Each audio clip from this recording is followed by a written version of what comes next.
For 38 years now, the marriage between the Liberals and the Nationals has been a shining beacon of companionship for Australia. No matter whether the Liberals had a minority or a majority, they kept the Nationals by their side, and there was really something beautiful about that. You can say what you want about the coalition's policies, but the passion, now that was something else. The drunken nights, the wins, the losses, they were there for each other the whole time. But all of a sudden, it's gone. The Liberals know it's the time to find themselves. They have to discover who they want to be, and the Nationals couldn't do that alongside them. People drift. It's a story as old as time. It's going to be difficult on the kids. It was also difficult for me, considering I had just released a video on the aftermath of the election, and the day after I posted it, this bombshell happens. But this isn't about me. This is about the Liberals. This is about the Nationals. And this is about the stupid decision they just made for seemingly no reason whatsoever.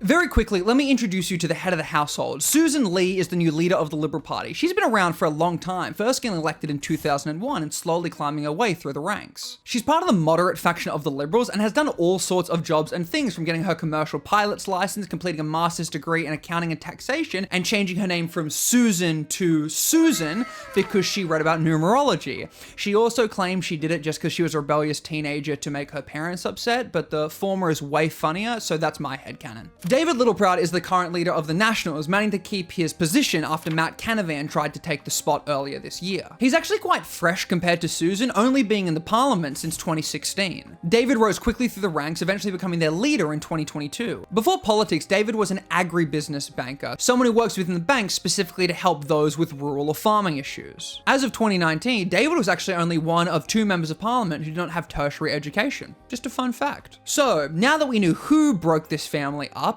let's actually talk about what happened. Like most failing relationships, a lack of communication and inability to compromise is what really led to this downfall. Following the Liberals' horrific election results, you can check out this video if you're interested in learning more about that specifically, the Liberals had to reinvent themselves, and Susan Lee made a commitment that they were going to do that internally and take the process very seriously. It was going to take time. What that inherently meant is the Liberals couldn't clearly outline to the Nationals what their policy positions were going to be. David was supposedly dissatisfied specifically with a lack of certainty around nuclear energy, divestiture powers for supermarkets, an off-budget fund for the regions, and mobile phone access agreements in the bush. Now, when pushed on it, he couldn't actually tell us which of these policies the Liberals weren't going to go forward with. He kind of framed it as, respecting the ex's privacy. But when this breakup is already so public and so messy, it comes off more like you're trying to hide something than actually respect the privacy. None of these policies are really deal breakers, nor are they things that the Liberal Party would be vehemently against. The elephant in the room is the possibility that net zero might have been one of the reasons why this relationship started to fall apart. Whilst the coalition is together, the Nationals have to back net zero. But if they weren't together any longer, it would give them the opportunity to back away and say, hey, actually, we're not in favor of this anymore. As it currently stands, that's being denied, but I wouldn't be shocked if that was actually a big component of things, although that is truly just my own personal speculation. It is possible that the Nationals will commit to that net zero target, but only if there is that huge push to nuclear like Peter Dutton wanted. And given how badly that policy was received, there's a good chance that the Liberals don't want to get to net zero through nuclear in the same way, and maybe that's why the Nationals wanted to pull away as well. But again, we don't exactly know yet. This is messy, and a really important aspect of this is the fact that the Nationals will no longer be part of the front bench. The Liberals are the official opposition, and they're not going to want to give up those seats to a party that they're no longer in a coalition with. Fiscally speaking, there's also a big incentive for the Nationals to get back in with the coalition. National senators and MPs are now receiving spokesperson roles similar to the Greens for certain portfolios, losing around $58,000 that would have come from being a shadow minister or frontbencher. That said, the salary is still $233,000, so they're doing pretty okay. The Liberals clearly miss the Nationals, and despite being all about self-growth, they are clearly disappointed and hopeful that the Nationals will come back to them at some point. The door is always open, the lights are always on, and the bed is definitely cold.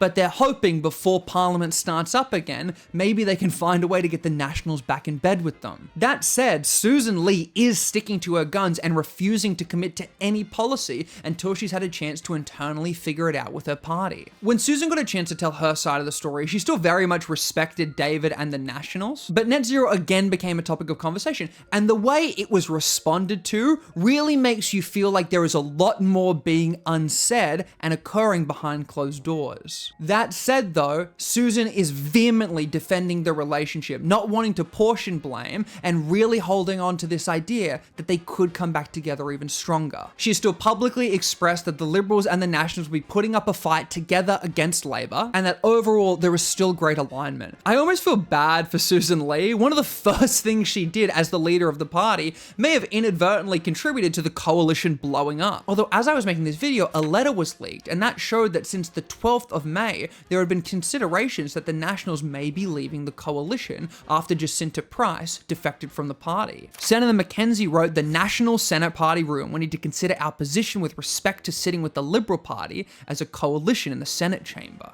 Since the coalition exploded, John Howard has been having hourly conniptions. Howard is giving the classic advice that when the marriage gets rocky, you double or triple down and you work through it together. That you are stronger as a pair, and the longer you spend separated, the harder it is actually going to be to come back together. And in his opinion, they need to come back together. In 1987, the coalition split for 4 months, with the Nationals and Liberals getting smashed by Bob Hawke. History might not always repeat itself, but it definitely does rhyme, and there is an almost certain guarantee that if they don't come together, they'll be worse off alone. This really comes down to a matter of self-perception. The Liberals lost the election, took a look at what happened, and went, damn, we're not doing well, and we need to reinvent ourselves and figure out how to connect with the Australian people. And the Nationals came out of that election going, damn, we did really well, all things considered, we're not going to change at all. And because of that huge change in dynamics, now we're here. Something also important to note is the coalition isn't actually the Liberals and the Nationals.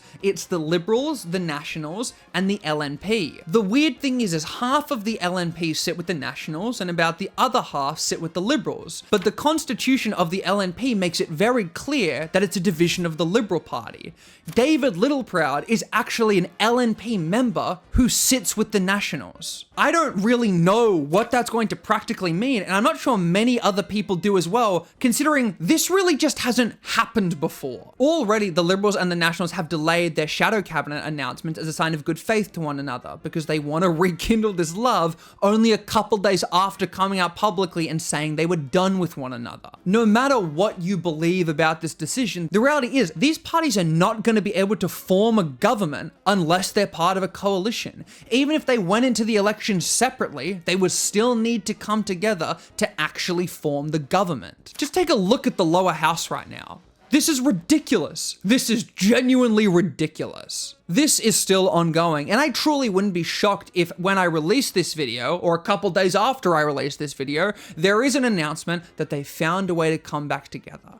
But the fact that this has happened at all really highlights how much damage has been done to the coalition, and weirdly, how powerful Anthony Albanese's normal vibe was to the coalition. It is astounding that a man like Anthony Albanese, and full credit to him, such a normal dude, has taken out Dutton, the Greens, and the coalition. Wild. But hey, come join the Discord, come talk about it, come say hi, come let me know what you think in the comments, like and subscribe. It's been real.